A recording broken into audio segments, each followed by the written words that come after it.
Tu es une coiffeuse, tu ne montes pas en coiffure. Tu ne montes pas, tu n'es pas excellente. Quand tu fais ton travail de coiffure, c'est dans ce quartier-là. Je vais aller où avec ça? J'attends un mariage. Arrête ça, arrête ça.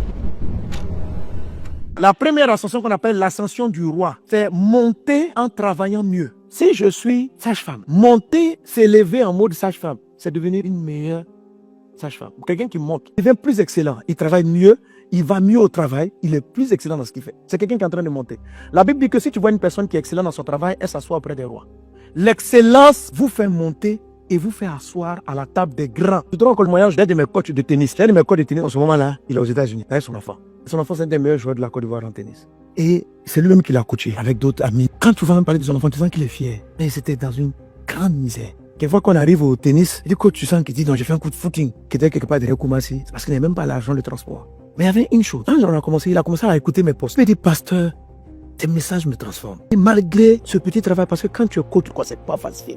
Mais une chose qu'il y avait, c'est qu'à force d'écouter les messages, il est devenu juste excellent dans son travail. Il est là, il est toujours ponctuel. Et il prenait aussi un moment de vie. Quand il dit il est là à 8 heures, il arrive à 8 heures. Quand tu ne veux pas travailler, mais lui, il est sur ta vie. Il dit que le jour où on a la paresse, on ne veut pas venir. Il dit, il faut venir. C'est comme ça on change. C'est comme ça on s'améliore. Tu sentais quelqu'un. Tu avais la volonté. C'est-à-dire qu'il nous motivait. Mais vraiment toujours sympa. Ce n'est pas le gars qui va vous embêter. Juste excellent dans ce qu'il fait. Et puis maintenant, à un moment donné, moi-même, je dis, tellement son fils joue bien au tennis, je lui ai dit, bon, on va tout faire, l'enfant va partir.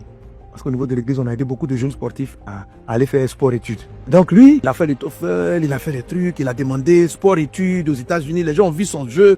Les gars disent, je veux. Donc pour lui, son visa, c'était presque sûr. Il fallait qu'on trouve les moyens. Dieu a fait grâce, Dieu a pourvu. Et le papa accompagne son enfant pour aller déposer le passeport pour recevoir le visa. Les deux vont à l'ambassade. Pendant que l'agent reçoit le fils, l'agent lui demande, monsieur, et vous?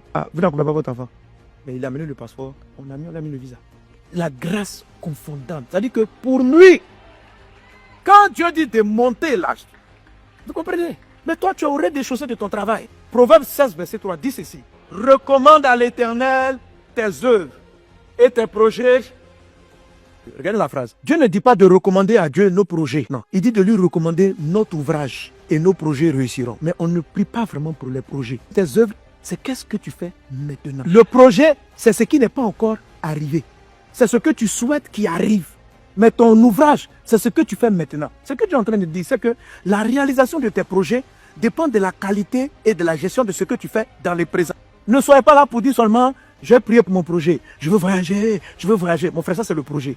Tu es en train de gêner, prier pour un projet. Le projet, on l'écrit, écrit la vision, écrit la prophétie. Mais ce pourquoi tu dois prier tous les jours, ce sont tes actes que tu poses tous les jours. Parce que c'est les actes que tu poses tous les jours qui vont t'amener là où il faut, qui vont te faire rencontrer les personnes qu'il faut et qui vont permettre à ton projet de voir le jour. Le projet, il voulait changer de vie. Ce coach de tennis, ça c'est le projet. Mais c'est quoi ses œuvres? Il ne sait pas faire beaucoup de choses. Il n'a pas fait de longues études. Il sait faire du tennis et il sait entraîner les gens. Il est devenu juste excellent dans ses œuvres. Il a remis ses œuvres. Quand il est devenu excellent, il est monté. Sa qualité d'entraîneur l'a mené à coacher certaines personnes. La qualité de ce que vous faites vous donne des bonnes connexions. Tu es là, tu es un couturier. Depuis là, tu n'es pas monté. Tu es toujours en train de coudre des choses bizarres. Hein? C'est qu'elle a fait. Tu es une coiffeuse, tu ne montes pas en coiffure. Tu ne montes pas, tu n'es pas excellente. Quand tu fais ton travail de coiffure, c'est dans ce quartier-là. Je vais aller où avec ça? J'attends un mariage. Arrête ça, arrête ça. Si tu veux les bonnes connexions, commence à te dire, mon Dieu, avec le peu d'argent que je fais, quand je prends une tête, je vais bien l'entretenir. Je vais faire un travail professionnel. Je vais faire un travail. Tu n'as pas beaucoup, mais tu n'as pas besoin d'avoir beaucoup pour monter. Il dit, recommande à Dieu tes œuvres, ça veut dire tes ouvrages, ça veut dire ce que tu fais maintenant, ce qui est à toi maintenant, pas tes projets d'ouvrage, mais ce que tu fais, ton travail.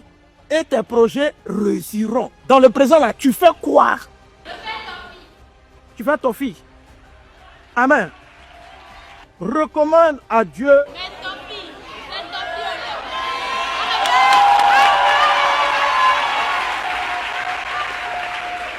Amen. Oui. C'est-à-dire que quand tu fais ton tofi là, c'est-à-dire que tu dois devenir une experte en tophitologie. Alléluia. Ma fille, pour le moment là, tofi n'est peut-être pas ta destinée, mais c'est ce que Dieu t'a donné. Tout, quand Pasteur Sanogo dit de monter là, ça veut dire quoi? Ça veut dire monter en gamme, ça veut dire monter en niveau. Donc, je fais tofi. C'est ce que j'ai fait faire. Donc, tofi là, comment je peux rendre ça plus doux? Comment je peux rendre ça plus propre? Comment je peux rendre ça plus excellent? Comment je peux rendre ça plus présentable? Comment? Donc, le simple fait que tu commences à t'élever en ton phytologie, alléluia.